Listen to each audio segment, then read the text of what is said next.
You heard me right, Corey? I see it.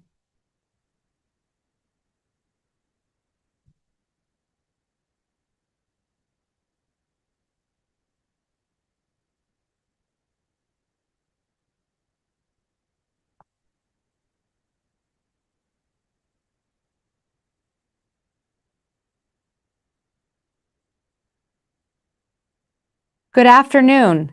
I'm pleased to welcome you to today's Policy Forum on risks and opportunities in the Middle East after the Israel-Iran war. The recent ceasefire between Iran and Israel has opened a window for a new approach in the Middle East.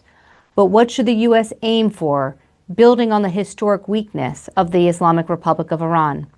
And in order to achieve a new strategic architecture for this region, the U.S. will need to work with its friends in the Middle East and beyond. So understanding how our allies and partners see the opportunities and risks of this moment is also critical. In order to unpack these questions, we have assembled an all-star panel today. Robert Satloff is the Washington Institute's Siegel Executive Director and Howard Berkowitz Chair in U.S. Middle East Policy. Mona Yacoubian directs the Middle East program at the Center for Strategic and International Studies. Her 3 decades of experience on Middle East issues have included multiple posts and advisory roles across the U.S. government, including the State Department, the U.S. Agency for International Development, and the U.S. Institute of Peace. Richard Nephew is the Bernstein Adjunct Fellow with the Washington Institute and a professor at Columbia University's Center on Global Energy Policy. He served in multiple senior posts with the U.S. government, including Deputy Special Envoy for Iran and Principal Deputy Coordinator for Sanctions Policy at the State Department. I will moderate today's discussion. Dana Stroll, Research Director and Cass and Family Fellow here at the Washington Institute for Near East Policy. Before we jump into the discussion, a few housekeeping notes. If you would like to ask questions of our panelists during the event, you can enter them into the Zoom question and answer function at the bottom of your screen. If you are watching this policy forum on our website or YouTube, feel free to email your questions to policyforum@washingtoninstitute.org. Again, policyforum@washingtoninstitute.org. Again, feel free to send your questions in. I'll read them and pose them to our panelists after the questions that I have prepared for them. With that, let's get right into it. Rob, I'd like to ask you first. The U.S. imposed ceasefire after enabling and then joining Israel's military campaign in Iran, delivered a tectonic shift in the regional balance of power. Iran no longer controls its airspace and cannot challenge Israel and the United States for air superiority or escalation dominance. Iran will be challenged to conjure the funding or resources to reconstitute its nuclear and missile programs at home or its threat network abroad. So kick us off by reflecting on this moment, what it means for the Middle East and for the U.S. role in the Middle East. And you're muted. Just unmute yourself. So thank you very much, Dana, and I'm very delighted to be on a panel with Mona and Richard, two people for whom I have great respect. Let me make 3 broad points to answer your question. First, I think it's important to note that we are now entering a new era of interstate conflict in the Middle East. Iran's decision last year to respond to covert Israeli targeted killing operations with their own direct aerial attacks on Israel will go down as one of the turning points in Middle East regional military history, opening the floodgates for a way of war in which Iran is at a distinct disadvantage. I mean, their system is different than ours, of course, but just imagine what happened to the guy in Tehran who wrote the memo, quote, "The time has come to end decades of proxy warfare and instead launch missiles and drones directly on the lesser Satan. The result has been decimation of Iran's air defense, leaving its adversaries free to attack multiple military and political sites as will, culminating in the massive attack on Iran's nuclear facilities, into which Iran has invested more than 30 years of effort. Now, this has normalized direct interstate attacks. And this was a strategic blunder by Iran of immense proportions. All this said, when the supreme leader thinks of the fate of Saddam, of Gaddafi and bin Laden, or more recently, the fate of Assad, Nasrallah, Haniya, and Sinwar, and he sees himself still very much alive as the supreme leader of the still very much alive Islamic Republic, he must have some sense of satisfaction that we, the Satans, did not destroy him, did not utterly defeat him. Now, maybe he's on borrowed time, like Saddam Hussein between 91 and 2003. Does he think of it that way? I don't know. It's clear to me that the motivation to stay alive, to fight another day, seems to have been at the heart of his very limited response to the U.S. strikes just a few days ago. So point one is interstate conflict in the Middle East with Iran and the United States as key actors is now been normalized.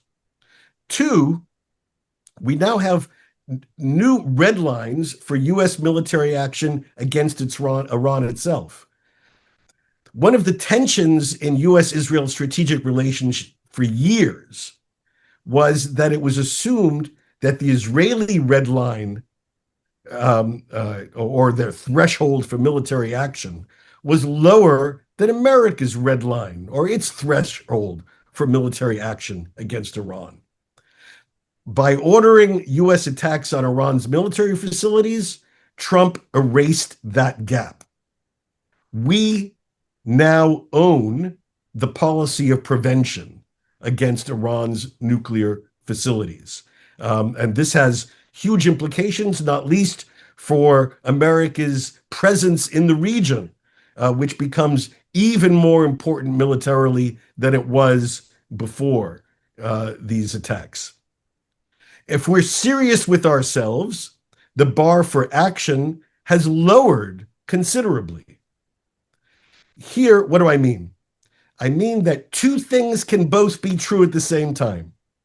The U.S. and Israel did do massive damage to Iran's nuclear facilities, and should Iran choose to break out to a crude device, it could most likely do this in a very short period of time. And that's without factoring in the external wild card of North Korean, Pakistani, or other assistance. For 30 years, Iran pursued a policy of go big, go slow, go open, hiding in broad daylight, building thousands of centrifuges, amassing huge quantities of enriched uranium. Now there's a reasonable chance it changes tack, takes advantage of the cover of obliterated facilities, and instead goes small, goes fast, and goes secret. And with just small amounts, very quickly it could turn that into weaponized level of enriched uranium. This was an important issue before Israel attacked. Now it's an urgent issue. It's important that the Trump administration appreciate this. And lastly, in terms of sort of big picture implications, we're in a new era of U.S.-Israel cooperation, the outcome of which is still uncertain. I mean, we long ago passed the moment when America provided Israel with the means to defend itself by itself. That age was gone years ago. The impressive coalition that was formed last year under CENTCOM's leadership that countered Iran's missile and drone attacks only confirmed the new reality that was years in the making. But the rules stood firm that Israel's offensive actions were done by itself, for itself. That has now changed too. And then it was followed by one of the most bizarre tirades of an American president in modern history, lumping our ally and our adversary in the same expletive-filled breath. What are the new ground rules for this new era of U.S.-Israel military and strategic cooperation? We've entered terra incognita, and it's important to set some new parameters, new modes of acceptable behavior very quickly. Some of this will get codified in talks over a new memorandum of understanding, but the issues raised by the U.S. attack on Iran go deeper than just the numbers regarding U.S. aid and assistance to Israel. It defines a new era in our relationship. So those are three big takeaways that define the moment that we're now in. Thanks so much, Rob. Richard, I'd like to turn to you next. Rob laid out the strategic landscape and some new parameters for the era we're in. And of course, another set of challenges is what do we do going forward with respect to Iran's nuclear program? So you have published at least 3 pieces in the last 2 weeks, kudos to you, on the current and future disposition of Iran's nuclear program. This issue is receiving significant attention, but the debate, at least here in Washington, is stuck on dueling intelligence assessments about how much the Israeli and U.S. strikes degraded or eliminated the program and how many months it might take Iran to break out. But the more significant, urgent question is what should happen so that the world is assured that Iran will not and cannot break out. From a non-proliferation perspective, can you offer your thoughts on should we pursue negotiations and toward what end at this point in time in light of the military campaign? Great. Thanks, Dana, very much. And it's a pleasure to be here with all of you. I'm going to try and be on camera, but 5 people in a house on summer vacation seems to be stressing the telecommunications. So if I drop off, that's why. As I sit back and I think about what's been achieved from a non-proliferation standpoint, there has been significant damage done to the Iranian nuclear program. I don't really think there should be any doubt of that. It's pretty clear that a large number of centrifuges were damaged in the first few hours of the strike, when Natanz's power was shut off. The attacks on the facility at Fordo and other locations throughout Iran have doubtless done considerable damage to Iran's nuclear program and its ability to actually develop a breakout option that it can pursue. But the problem with this, as is always the case when you're considering military solutions, is whether or not we can get all of the various different components of the Iranian nuclear program that could contribute to weapons. And that means we have to deal with the material, we have to deal with the expertise, and we have to deal with the equipment. And the problem is that the Iranians have spent the last several years getting their enriched uranium stockpile to the point where it can be very quickly turned into weapons-grade uranium and very quickly, therefore, modified into the components for a nuclear warhead. But the problem is we don't know whether or not they've got any of that residual equipment yet. We don't know how proficient they are at weaponization-related activities. And so in a military solution scenario, you're kind of hoping that you're able to continue to identify and destroy those components in time to prevent them from going down that direction.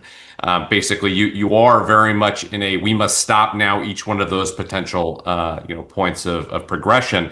Otherwise, we don't have the ability to control the situation. And that's kind of where we find ourselves now.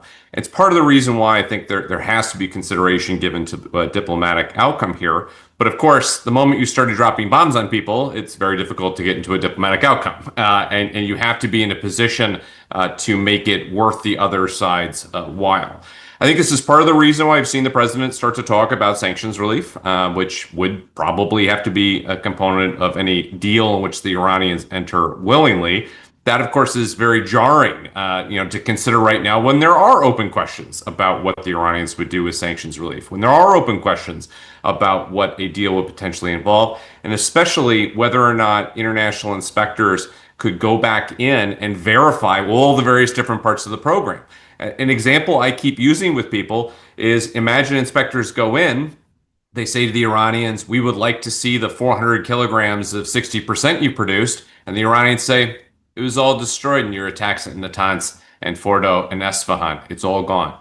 We would struggle, I think, to be able to verify whether or not that's true. And if you can't verify whether or not that's true from a non-proliferation perspective, I would have to continue to advise the president, well, then it's there. It's there, and it's a potentially available, feedstock for weapons. And the same thing goes with all the other various different components of the weapons production cycle. We're talking about making the material useful for weapons, components. So, a deal is absolutely something that ought to be on the table now, but we ought to have a fairly low understanding of how successful it's going to be if the Iranians haven't actually changed their perspective on nuclear weapons and on wanting to maintain an option. And frankly, we have no evidence to prove that. We have no evidence to indicate that the Iranians have decided to take a nuclear weapons option off the table. And there's a lot of good analysis, I think, that would go into suggesting that would absolutely be in their interest to do so. So, to my mind, and Patrick Claus and I put together a piece on this, what you need to do is start testing the proposition through things like writing down what the terms of the ceasefire are and trying to spell out exactly what would constitute a breach of the ceasefire from a reconstitution of the nuclear program perspective. Candidly, some of the things we're seeing today in imagery crosses my lines. We're starting to see trucks showing up at Fordo, trucks showing up at Esfahan, digging out the tunnels. Are they digging them out to go find material? Are they digging them out to do bomb assessments? Are they digging them out as part of a general cleanup operation? Has material moved? All of these are questions to which I don't know the answers. Now, I hope, and I would at least expect, that the U.S. and Israeli intelligence services would have a little bit better sense than I sitting here on the outside. But those all have to feed in to how we look at the ceasefire, how we look at a potential diplomatic outcome, and whether or not we can really trust the outcome here. So I think we're in one of those tough spots to actually lock in whatever has been achieved through the military operations. I think you need some kind of deal, because otherwise this Iranian government has to be assumed to at least be continuing to maintain an option, if not actually going down the path. But the very act of moving down the military options has made it much more difficult to both get and trust a deal once you're there. It's a very tricky set of issues to deal with, and the only way you can go through it is to identify tests, triggers, and inspection requirements that would give you some confidence as you're progressing through to some sort of longer-term deal that it's actually being implemented and successful. Thanks so much for that, Richard. Truly terrifying. Mona, in light of Rob's laydown of what the new normal is, which is direct interstate attacks, the new reality that the United States owns a policy of preventive action against Iran, and that we are in a new era of U.S.-Israel cooperation. Then Richard lays down the ceasefire needs definition, which it lacks right now. Trucks are already on site at some of the areas targeted by military strikes. We don't know what they're doing. There is no agreed upon set of parameters for tests and triggers, etc. The region is looking at all of this too and has to be nervous. So I'd like to broaden the aperture and ask you to reflect on the rest of the region after the ceasefire. And of course, President Trump announced the ceasefire less than 24 hours after Iranian ballistic missiles targeted a U.S. military base in Qatar. Even though the missile attack was defeated and no lives were lost, this event has to be a worst-case scenario for any government in the Middle East. These are governments that have invested significant diplomatic and economic capital in maintaining channels to Tehran in order to prevent blowback and retaliation inside their own countries. Residents of the region must be asking themselves, what will Iran do next if the ceasefire does not hold, especially when we don't know the rules of this ceasefire? So what do regional leaders want to see next, both with respect to the ceasefire and the potential for negotiations? Thanks so much, Dana, and thanks to my dear friends and colleagues at the Washington Institute for including me in this really important discussion. Let me start, if I could, Dana, by just slightly reframing your last part of your question, where there's no question that direct military confrontation between Israel and Iran, specifically for the Gulf, but I would say even for the region more broadly, constitutes a nightmare scenario. No doubt about it. I think where I would push back slightly is I think in what we saw happen, which is this highly choreographed, highly telegraphed response by Iran when it attacked Al Udeid Air Base in Qatar, I think actually does sort of comport with this kind of way in which the Gulf has been engaging in this rapprochement with Iran, deepening lines of communication with them. And while I think they were clearly terrified and on edge at being caught in the crossfire between the US and Iran, the way in which things went down, and it could have gone very differently, no question about that, where it was telegraphed, where there was time to evacuate the base, there were no casualties, therefore no need for a US counter response. And Qatar, of course, steps in quickly and negotiates a ceasefire. I think all of that, I think that they would sort of look to as confirmation in a way of an approach that they have been pursuing now over some many years. With that, I want to pick up exactly on Rob's points, and I agree with everything that Rob has laid down. I think this is indeed a really important moment for the region where we are absolutely seeing normalized interstate conflict. I would add to that, I think this is happening against a backdrop, I guess I'd frame it this way, of a hinge moment in the region, where we are seeing the old order of the past 2 decades vanishing and a new order emerging. And in that new order, I think the Gulf, in my view, really constitutes the new center of gravity. And what Rob described, this notion of normalized interstate conflict, I think is anathema to the Gulf and the imperatives that they have identified. So what do they want to see next? They want to see de-escalation of the conflict, which I think for them is imperative for their economic interests, which are nothing short of existential.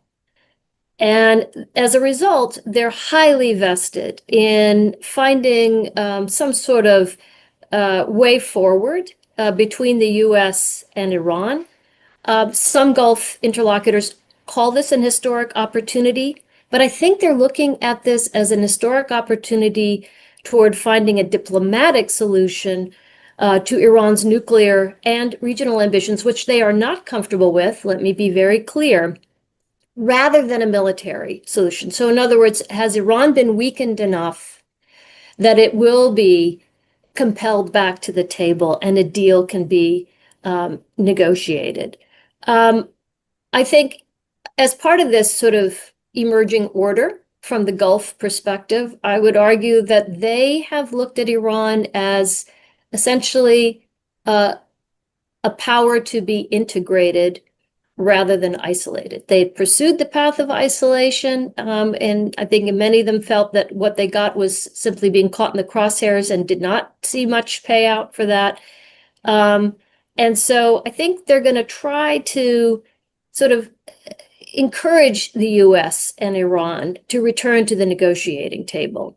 Lastly, though, I will say, I think they are also deeply concerned that the ceasefire remains quite shaky and will not hold. And as a result, I think we can see intensified efforts by these Gulf mediators, Qatar, Oman, and others, both publicly and also privately, to try to find, again, a way to develop off-ramps and a path toward de-escalation. Thanks so much for that. Very interesting. That they see Iran as a power to be integrated rather than isolated is somewhere I'm going to ask you to expand on that in round number 2. Okay. So that was a really important set of responses from our panelists in the first round of questions, setting the table on the different perspectives and the different courses of action for different stakeholders in this new emerging order in the post-ceasefire Middle East. Now we're going to turn to programs of action. What can be done, what should be done, with an eye specifically, of course, on U.S. policy options. Richard, we're going to start with you for round number 2. So with all of the focus on the potential for nuclear negotiations between the United States and Iran, perhaps indirectly, there are still deadlines on the books related to the first Iran nuclear deal, namely the October deadline at the UN Security Council to snap back sanctions. There is also the issue of the IAEA comprehensive report that was presented to the Board of Governors in Vienna before the 12-day war, which asserted that there is no peaceful explanation for Iran's nuclear steps. Still unresolved what to be done with that comprehensive report. So, if Tehran will not negotiate or is unwilling to make concessions on domestic enrichment or letting inspectors in, then what? Can sanctions still be snapped back at the Security Council? What other levers does the United States have? What does policy look like on the other side of this? Yeah, all the most important questions here as we think about kind of the diplomatic leverage space we have. I mean, just a couple of facts that I'll lay down first. One, the snapback deadline of October 18th remains fully in effect. That is, there's been no change to the UN Security Council's structure, the resolution 2231 and associated deadlines that were in the JCPOA. So effectively, that means, sometime in the August timeframe. I think it's reasonable, if there's no other, status change, to assume that if someone wants to snap back, we're going to see movement towards snapback then. It's also still the case that the United States does not have the ability to snap back unilaterally. This issue was litigated to the extent that one can litigate such things back in the first Trump administration, when the United States did not trigger snapback before exiting the JCPOA. It essentially lost the ability to do that. There are still some people who think we ought to have the ability to trigger the snapback, but the problem is the rest of the participants in the JCPOA don't agree. And so to the extent that no one agrees that you have that authority in the international legal sense, it doesn't really help you all that much. So we need functionally, the representatives of the European three, the French, the Germans, and the British, to agree that they want to trigger snapback for that to be functionally executable. So, that is out there, but it obviously means that we've got more states that are part of that discussion, and they have their own ways of looking at the Iran issue that I'll come back to in a second. We also, as a factual matter, we have a non-compliance finding by the IAEA Board of Governors, but we do not have a report yet to the UN Security Council. That's not terribly unusual in this case. We did that back in 2005 too. And the agreement when we adopted this resolution at the IAEA board a couple of weeks ago was that we would evaluate where we are later on in the summer. And I think the plan was, if the Iranians didn't come forward with more cooperation with the IAEA, then the European governments would bring us back to Vienna, adopt a resolution that says we're sending the file back to New York, and then have the trigger for snapback hinge against that. And it kind of made sense as a diplomatic play. It's kind of been what's been in mind, I think, since November of last year. What all has changed is, on the one hand, one of the big things that the Iranians have been threatening in relation to snapback was that they would withdraw from the NPT and they wouldn't cooperate with the IAEA anymore. Now, they've not withdrawn from the NPT yet, but they do have a piece of legislation that is now on the table that restricts significantly their cooperation with the IAEA. That practically means that inspectors may not be going to the facilities we need them to be going to look for that 400 kilograms of HEU and to see what the status is of all the various different nuclear projects. So we've already, to some extent, gotten some of the harm from the snapback piece. We've also now got a political dimension in which governments are trying to figure out what's the best foot forward to try and stop the Iranians from proceeding to nuclear weapons. Thus far, I would say the European government's been pretty consistent with U.S. and Israeli positioning on this, which is that the Iranians have violated the terms of their treaty obligations. They've given rise to all sorts of questions about their weapons intent.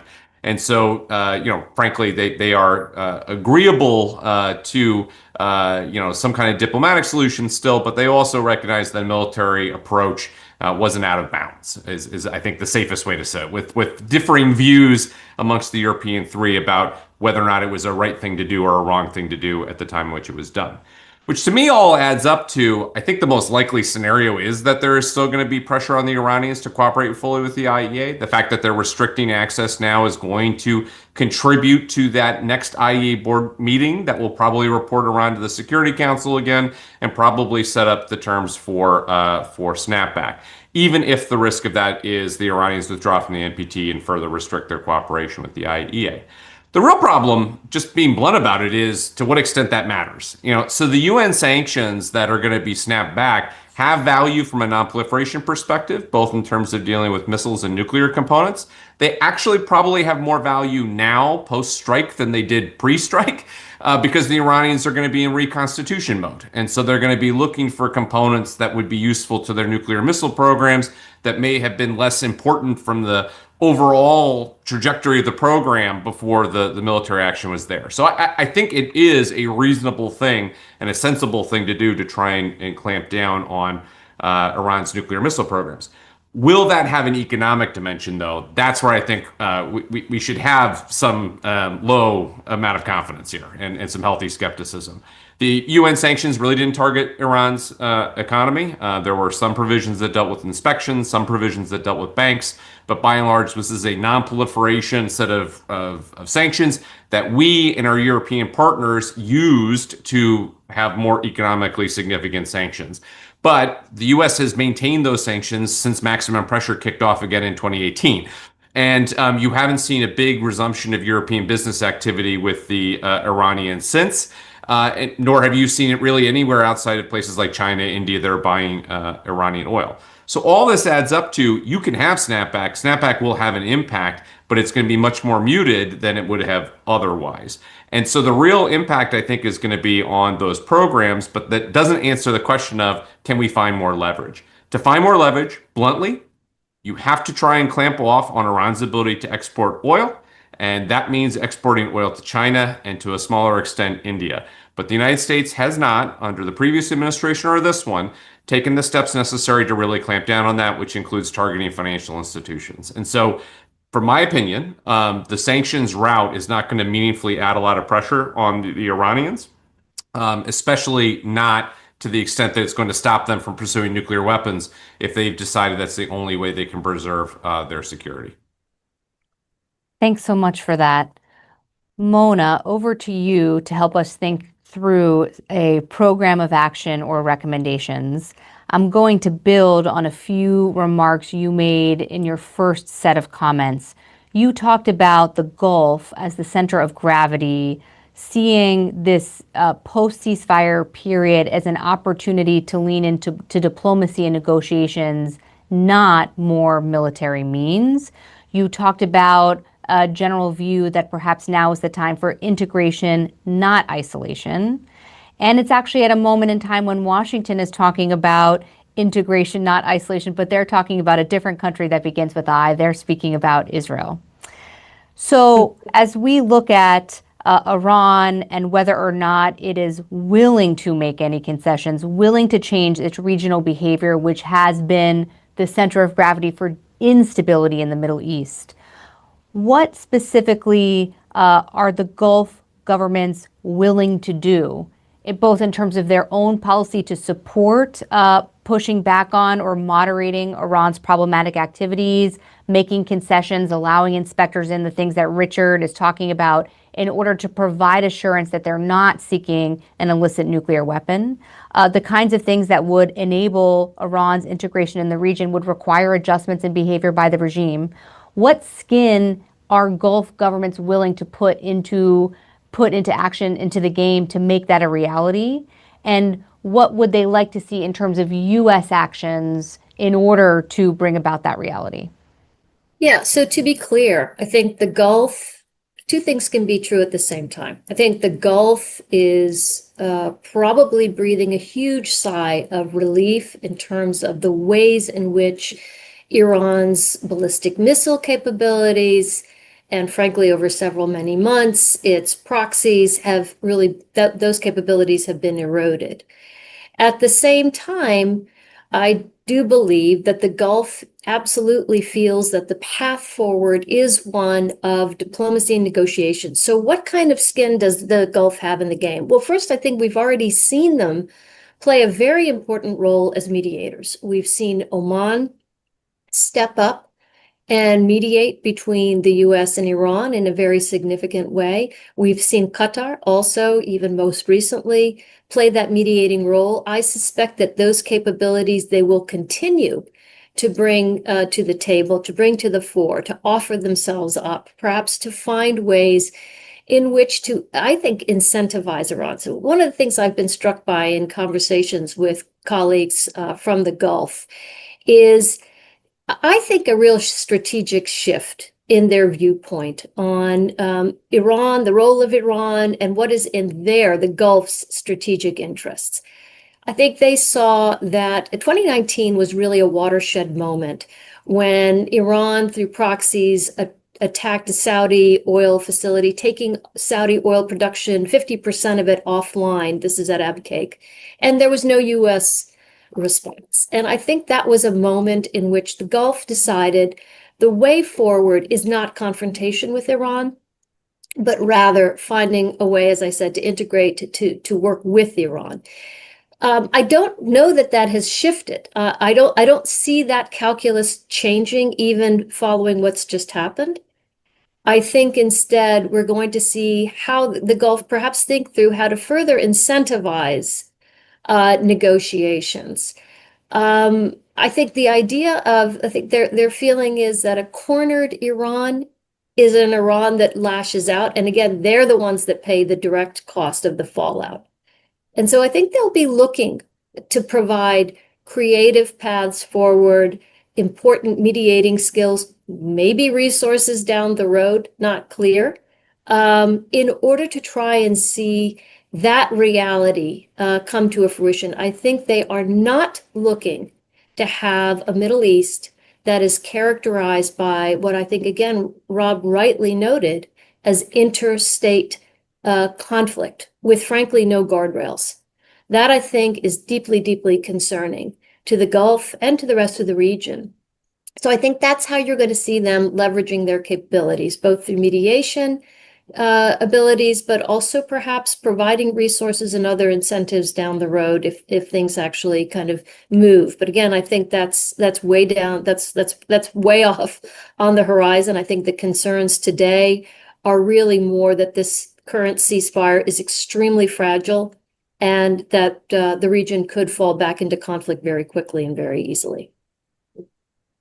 Thanks so much for that. Okay, Rob, the coming months and years are arguably a time of tremendous opportunity due to Iran's weakened regional position, but also peril because, as Mona said, a cornered Iran lashes out, or a more desperate regime could be less predictable and more tolerant of risk to ensure its very survival. So what are the immediate steps that you recommend the United States take? And then what is the long-term vision that we should be working toward, and how do we get there? Well, thank you, Dana. Immediate steps and long-term vision, all in a couple minutes. Here, let's listen. As I said earlier, out of the ashes of Fordo, Iran may very well shift strategies to fast track its development of some crude nuclear device. I know I would do that if I were the supreme leader, but thankfully I have my own day job. Now, the United States has proven its willingness to take military steps to prevent its nuclearization. If we reach the conclusion that the steps that Iran is taking, that Richard outlined earlier, about checking on Fordo with the trucks and digging out, etc., is all part of this new fast track effort, then we may have to take another military step against Iran.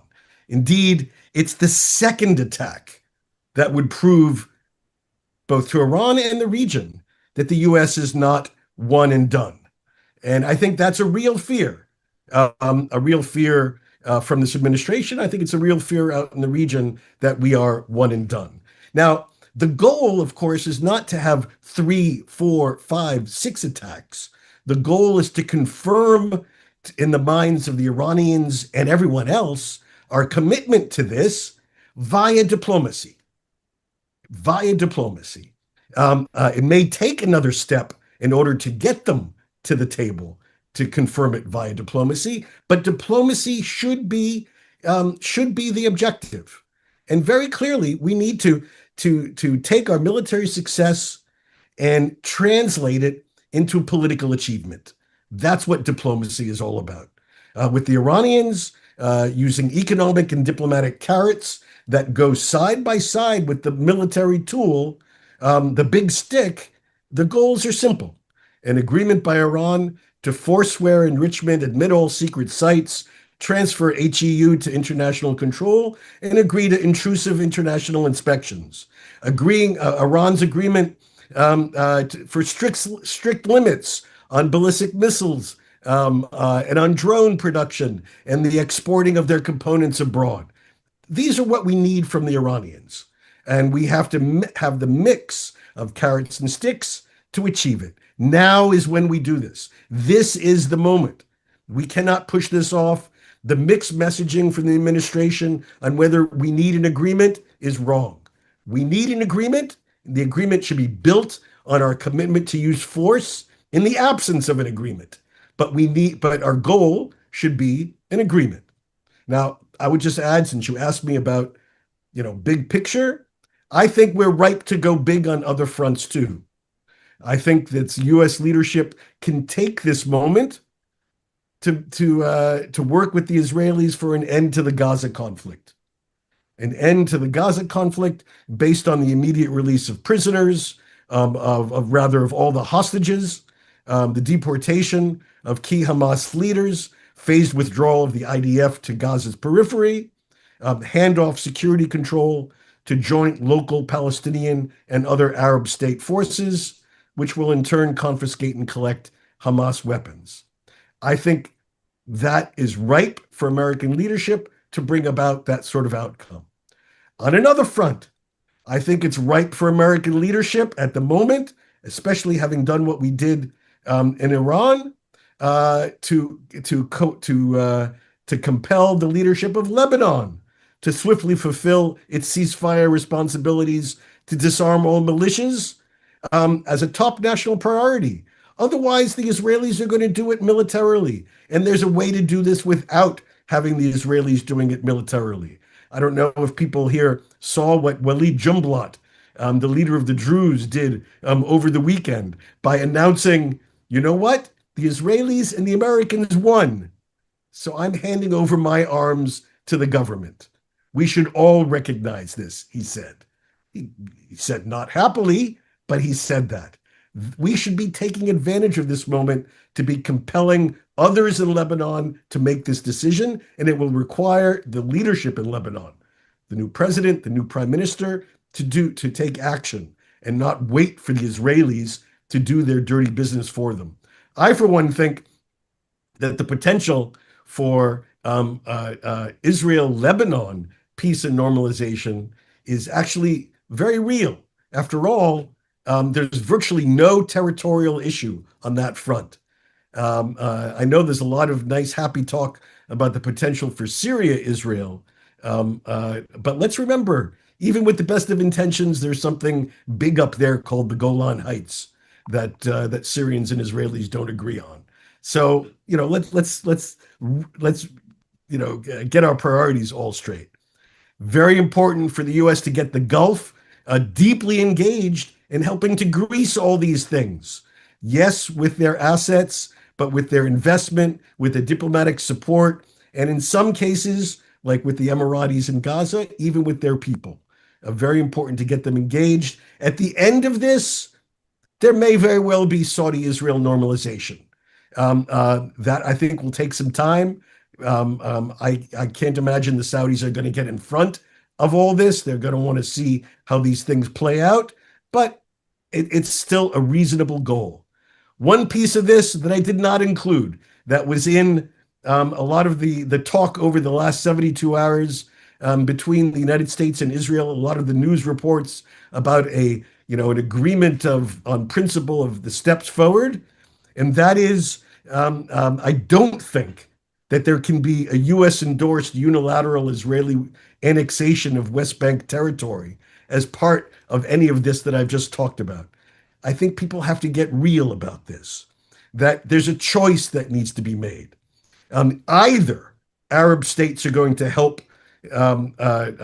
police and patrol Gaza, either Saudi Arabia is going to move forward incrementally with normalization with Israel, or the Israelis are going to annex part of the West Bank, namely that part that was allotted to Israel in the original deal of the century, namely the President Trump's January 2020 abortive peace plan.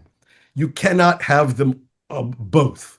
It can't be both Arab states in Gaza and Israel annexing the West Bank. You need to make choices, just like the choice we made about going into Iran, a very important choice that opens a new era, takes on new responsibilities, new risks, but new opportunities. So too that choice. I think there's a big agenda out there to be done. It would require the Trump administration not to take the Middle East, stick it in a drawer now that it did Iran, and move on to other things. Actually, will require appointments, getting confirmations, putting people in place who can actually do these jobs. There's a lot of work to be done if they want to do it. And there's a lot of glory out there to be achieved, but you have to do the hard work to achieve it. Mona, Rob laid out several different potential agreements or actions that could make or break this moment, maybe not in the short term, certainly in the medium to long term. He talked about the potential for Israel-Lebanon peace and normalization. He noted that there was also some breathless discussion of Israel-Syria normalization.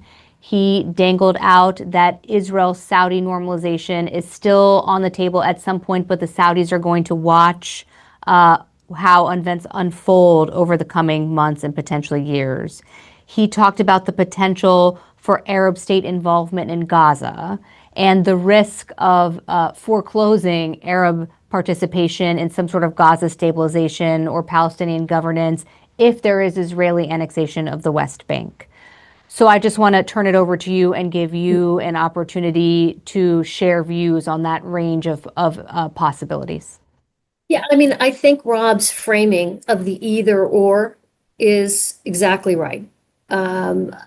Look, again, I think the idea that the way forward is through continued military strikes and deepened military intervention, to my mind, does not yield the end state that I think everyone is looking for, which is a set of comprehensive agreements that finally bring this region out of decades of conflict and into a much brighter future. And so I think Rob is exactly right on questions around annexation and Arab willingness to participate, annexation of the West Bank. I do think Gaza also figures in a central way in this. There has to be a lasting ceasefire in Gaza if there is an effort or a desire to bring on board broader, Arab cooperation with Israel. Lebanon is another great example, but here again, there's another either or here. So Israel continues, and we talk about interstate conflict. Israel, though there is a ceasefire in place, continues to strike South Lebanon and even sometimes Beirut at will. That is not lost on the Lebanese. Last week marked, I think, some of the most intense Israeli military strikes on South Lebanon since the ceasefire was negotiated. So I think this notion of interstate conflict as becoming normalized, being dangerous, has to apply to all states. Yes, Iran for sure, but also Israel. And so if there is to be a way forward, it's got to be, in my view, the U.S. in particular, that doubles and triples down on diplomacy. And here again, I agree with Rob. This is not the time to put that file away and turn towards something else. We are at a very opportune moment, but it's going to require deep diplomatic commitment, not sliding down a slippery slope toward additional military strikes and intervention, and finding ways to leverage our Arab allies and their willingness to put both their very strong mediation skills and resources behind this vision, I would argue their vision of a Middle East that is stable, that is prosperous, and that is inclusive. Thanks. I have one question from the Zoom Q&A that I'm going to paraphrase and then turn over to each of you to offer a few thoughts. And one general theme that comes from all of your remarks is either Richard speaking about negotiations and diplomacy in the context of Iran's nuclear ambitions, or Mona and Rob in the case of doubling down on all these different diplomatic avenues to bring about a more stable order in the Middle East, requires consistency, which is challenging in an environment where, on one hand, you have a president who values disruption and unpredictability, especially on social media. And then on the other hand, in the president's speech when he traveled to Saudi Arabia, spoke very clearly about not intervening in the internal affairs of other countries, but then just recently offered thoughts on exactly what should happen domestically inside Israel with respect to Prime Minister Netanyahu's ongoing judicial situation and the need to be in a courtroom. So, for each of you, how to reconcile or deal with an unpredictable executive in Washington, D.C., and balance the need for consistency in diplomacy.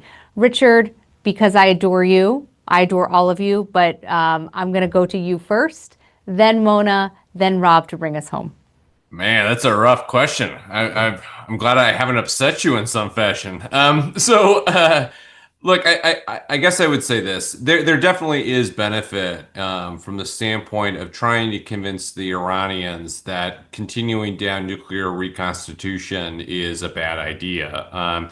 If you're able to say that, if there's one thing the president's been very clear on, it's that nuclear and Iran are bad things, right? He's been clear on that since the first term. He's clear on that throughout the entirety of this one, but that he is also prepared to end it there.